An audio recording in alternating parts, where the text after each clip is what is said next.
Meus amados irmãos e irmãs, eu gostaria de concluir nesta manhã Gênesis capítulo de número 16, fazendo algumas aplicações práticas para a vida, da família da aliança.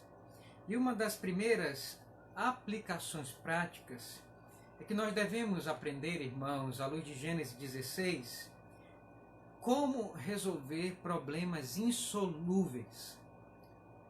Nos acometerão durante a nossa vida conjugal, a nossa vida familiar, problemas que serão insolúveis. E problemas insolúveis não podem nos levar a planos precipitados. Eu queria dizer isso aqui para você nesta manhã. O que é que nós devemos fazer quando surgir planos insolúveis, problemas insolúveis? Nós devemos tomar, nós devemos dar, nós devemos anuir. Lembram dos verbos que nós acabamos de falar? Será que nós devemos tomar coisas erradas? Será que nós devemos dar coisas erradas? Será que nós devemos anuir a planos errados? Eu creio que não. Nós não podemos tomar caminhos ilícitos. Nós não podemos anuir a coisas ilegítimas, projetos ilegítimos, precipitados. Nós não podemos fazer isso. Abraão e Sarai não aprenderam esta lição, mas Isaac, ele aprendeu com os erros dos seus pais. E qual foi, irmãos, então a solução que Isaac aprendeu espiritualmente para resolver problemas insolúveis? Abram comigo para Gênesis capítulo de número 25, verso 21. Gênesis 25. Diz assim no verso 21. Isaac orou ao Senhor por sua mulher, porque ela era estéril, e o Senhor lhe ouviu as orações, e Rebeca, sua mulher, concebeu. Percebam que o contexto aqui é de casamento também, e percebam que o contexto aqui é de uma tristeza no lar, porque a mulher de Isaac era estéril. Um problema insolúvel. Qual foi a solução? Isaac orou. Quando problemas insolúveis surgirem no seio do casamento, irmãos, a solução é orar. Não tome caminhos ilícitos. Não, por favor, não anua a planos precipitados. Isso vai gerar problemas futuros para você. Mesmo que você pense que é um plano bom e que vai edificar a sua casa, na verdade vai trazer destruição. Em segundo lugar, eu quero que você aprenda de maneira prática nesta manhã que as mulheres, elas têm algumas tentações. O marido bíblico, ele tem que ler a feminilidade e as tentações as quais uma mulher passa. E quais são as tentações que as mulheres passam? Todas as mulheres, elas são tentadas pelo fascínio do ouro, do dinheiro, da prata, da pérola. As mulheres, elas são atraídas por isso. O fascínio desta vida, e das riquezas desta vida atraem as mulheres. E em segundo lugar, as mulheres também são tentadas pela ambição da beleza, do corpo jovem, de uma cutis maravilhosa. E eu queria então dizer para você, homem bíblico, que você tem que equilibrar a sua mulher quando ela for tentada nessas coisas. E você tem que usar a palavra de Deus. 1 Pedro, capítulo de número 3, verso 3 a 4, vai dizer que o que orna a mulher de Deus não é o seu exterior, mas é o seu interior. Pedro vai dizer que não é o frisado de ouro que vai ornamentar a vida de uma mulher diante dos olhos de Deus. Você pode se ornar com tratamentos de beleza, com as pérolas deste mundo, mas se você não tiver o seu espírito, a sua alma tratada pelo Evangelho de Jesus Cristo, você vai ser feia diante dos olhos de Deus. E não há coisa pior para uma mulher de não ter virtude diante dos olhos de Deus. E o homem de Deus, ele tem que dizer isso. Claro que você, como marido, tem que usar todos os expedientes e tudo que você puder de maneira lícita para ornar e para abençoar a vida da sua esposa aqui na terra. Você não tem que gerar uma vida dura para ela. Não, o Senhor Jesus Cristo, ele fez tudo pela igreja, entregou a sua vida pela igreja. E nós vemos nisto que o homem, né, um esposo bíblico, ele tem que se sacrificar pela sua esposa. Antes de pensar no seu próprio umbigo, tem que pensar na sua esposa. Antes de comprar uma camisa, tem que comprar duas para sua esposa. Tudo ele tem que fazer em prol do seu casamento e da sua esposa. Mas ele não pode fazer com que planos precipitados e por causa das tentações de ter um corpo mais jovem, de ter belezas deste mundo, que isso crie problemas e reverbere, né, numa conta que você não pode pagar. Nós aprendemos isso com essa história de Gênesis capítulo 16. Abraão e Sarai não foram capazes de pagar essa conta. Mas eu queria também deixar uma palavra aqui para as mulheres acerca das tentações masculinas. Você tem que ler a masculinidade do seu marido. E um dos defeitos do estado de pecaminosidade que os homens vivem é justamente, meus amados irmãs, que eles são tentados pela comodidade, eles são tentados pela passividade, eles são tentados pelo silêncio. Todo homem caído em Adão é um homem que ele vai se acomodar quando a mulher fizer planos e ele achar que vai dar certo e que ela vai levar a cabo, ele vai anuir. É cômodo para o homem, né, quando você coloca no seu peito H. Ele vai dizer assim, que plano horrível esse, né? Não, é um plano horrível. Nenhum homem vai dizer isso. Ele vai dizer, bacana, eu quero esse plano, pode trazer H para o meu peito, eu quero. Né? Então, Abraão ele não foi contra isso, ele ficou em silêncio, ele anuiu, ele foi passivo, e você vai ver que isso vai trazer problemas para o seu casamento. Então, quando você fizer planos e você vê o seu esposo muito acomodado, muito passivo, quando ele não for um freio para você, quando ele não for a mão de Deus na sua vida para dizer, não, você está errada, então tem alguma coisa errada. Você, como esposa, né, levante a sua anteninha do bom senso, porque o esposo, ele é o freio da mulher.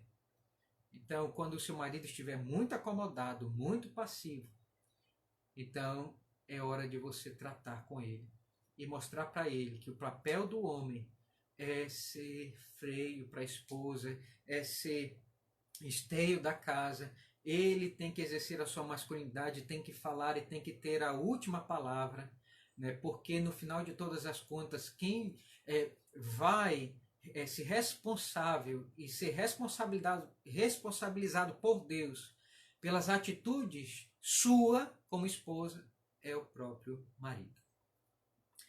Eu queria então, meus amados irmãos, finalizar nessa manhã deixando aqui em terceiro lugar, além de Gênesis capítulo de número 16, nos ajudar a resolver problemas insolúveis, nos ajudar a ler as tentações dos homens e das mulheres. Em terceiro lugar, esse texto também nos ajuda a aprender uma lição sobre a adoção de filhos. Muitos casais não podem ter filhos biologicamente, nós entendemos claramente isso. Deus, por algum motivo, né, ele impede que casais tenham filhos. E eu queria dizer para você nesta manhã, assim como você não é obrigado a casar, nós podemos viver uma vida de solteirice, a Bíblia não impede isso. O apóstolo Paulo vai falar sobre isso em 1 Coríntios capítulo de número 7, dizendo que ele desejava que todos permanecessem solteiros para servir ao Senhor, porque quando você casa, você vai ter tribulação na carne, você vai ser mais mundano, porque você vai se envolver com esse mundo para sustentar a sua família, e ele vai dizer que era melhor que os cristãos permanecessem solteiros, mas ele vai dizer, isso não é ordem do Senhor, é eu que estou falando. E assim como nós não somos obrigados a casar, também nós não somos obrigados a ter filhos, principalmente quando nós somos impedidos biologicamente.